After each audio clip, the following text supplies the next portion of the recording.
د ساخت تعویض د جواز دپاره تفسیر بیان القرآن 3 شرایط لیکلي دي چې په 3 شرطو سره دا ساخت تعویض جایز دی او که دا شرایط پکې مفقود وي نو بیا دا جایز نه دی. شرط نمبر 1 دا چې خط په واضح او صفاوي. که بالفرض تاسو یو کس تعویض درکو او خط واضح او صفا نه دی لیکلی نو دې سره د قرآن کریم او د احادیث او د دعاګانو دغه معنی مفهوم او معنا هغه باقاعده بدلیږي، دغه الفاظ هغه معنا بدل شي. لکه ان الله سيبطله ان الله لا يصلح عمل المفسدين ان الله سيبو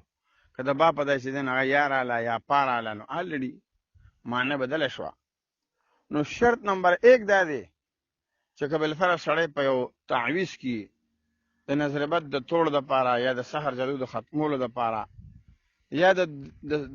مطلب دماغي بوج د ختمولو لپاره یا د یو بل فائدې لپاره سړی څه دعا یا یو حدیث شریف او ثابت څه کلمات یا قرآن کریم آیات ولیکي نو چې کم از کم خط صفای او واضحي. او شرط نمبر 2 دا چې کوم لیکل ته کین هغه د قرآن او د حدیث مطابق وي. لکه د قرآن کریم د آیت نه بل مطلب نه یو آیت په واخلي چې هغه د مؤمن مسلمان د لپاره د خیر مطلب د خیر باعث وي، او یا با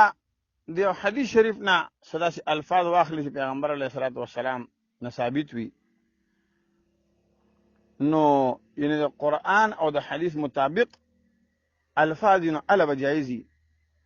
او دریم نمبر شرط دا دی چې د مؤمن مسلمان د خیر د پاره وي. که بالفرض خط صفانو نو بیا ناجایز، که بالفرض خط صفاو خو د قرآن او د حدیث موافق نو بیا هم ناجایز، او که خط هم صفاو او د قرآن او د حدیث مطابق ومي خو د مؤمن مسلمان د خیر اراده د پکینی نو بیا هم دا ناجایز دی او دا صحیح نه دی. نو محترم چې کلم بالفرض یو انسان چاته ساخت یا تعویض ورکي یا څه کلمات ورته په کاغذ ولیکي چې دا غاړې ته واچو الله پاک پستا ته خیر در پیښ کی، نو کم از کم دا 3 شرایط ډیر ضروری دي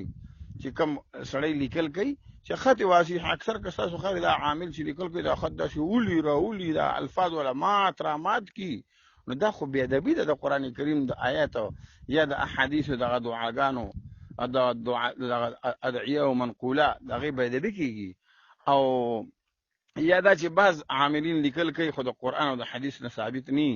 بلکې اصل ځان نه لیکل شروع کی نور بل ځاینا، نو دا هم بیا ناجایز دي.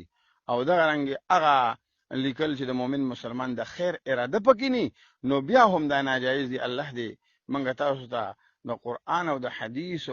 او د پیغمبر علیه الصلاۃ والسلام د سنتونو مطابق د ژوند تیرولو توفیق نصیب کی، او الله پاک دې منګه تاسو ته د اعمال صالحه توفیق نصیب کی چې منګه اعمال صالحه وکړو او په خپل ځان کې موږ د دعاګانو د کلمات او د اعمال شوق پیدا کو. تاسو ته ما مخکې یو بیان کې ویلو چې اصل دا د سړی د یو مولانا صاحب نه د یو قاری صاحب نه څه کلمات زده کی او په ځان چوف کوي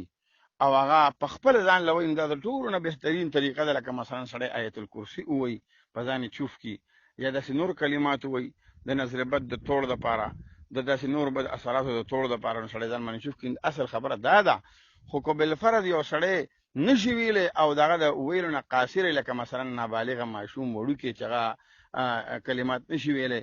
یا داسې یو انسان چې هغه بالکل یعنی لیک پړ نه ناواقف وي او خلی په نوړي او هغه چې کوم دی نو مطلب یې نسل لیکل ځان لپاره وکي په یو مولانا صاحب باندې نو خیر ده خبره نشته. لیکن دا چې عام طور باندې عادت هم دغه په کار د شړې خپل وي خو به هر کیف کوي لیکلوم کوي، نو کم از کم دا 3 شرایط ضروری دي چې خط صفا او د قرآن او د حدیث مطابق او بل مؤمن مسلمان د خیر د پاره. الله دې عمل توفیق نصیب